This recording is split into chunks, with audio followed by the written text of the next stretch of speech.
classification between qualified and non-qualified retirements, and what are some examples of each. So I will first take the lead, and I'll give it over to Brian.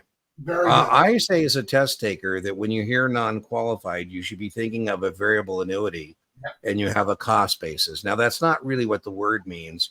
What the word actually means is this retirement plan is not through your employer, and it hasn't met the requirements of the IRS, the Department of Labor, for using pre-tax money.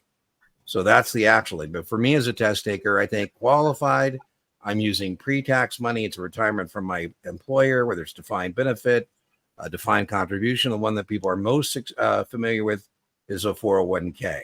So there's an example of a qualified plan. I just gave you an example of a non-qualified plan. More often than not on the test, it's going to be a variable annuity. One, Brian, that people tell me they love that you give is the 457 as a non-qualified plan for firemen and policemen and so forth. Brian, let me give you your board. You were going to comment on that? Dean, you know what? All I get to do is piggyback because that was excellent. Okay. That was exactly what I was going to say.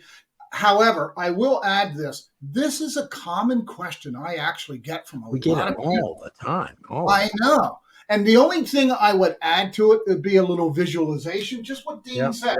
The monies that come into qualified plans, there have been zero taxes paid.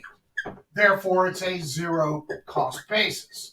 The most everything coming out is taxable, Matt. And then everything coming out is taxable. So the common is the 401k, non-qualified. As a matter of fact, on 65 and 66, they always use that word to describe variable annuities. And that means the money's going in has been taxed already and is only taxed on the monies above and beyond it. That's right. So qualified, zero cost basis, zero taxes going in, all of it taxed on the way out.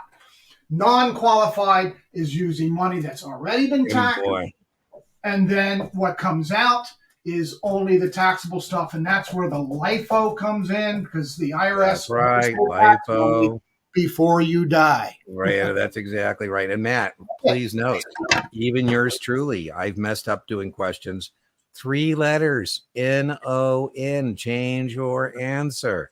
If they say qualified versus non-qualified. One more point I'd add, Brian, I'd like your feedback as well.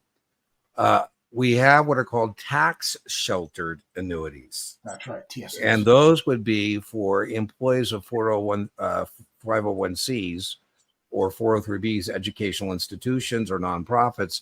And that is a type of annuity where they get to use pre-tax money. So they would have a zero cost base there as well. All right. Woohoo.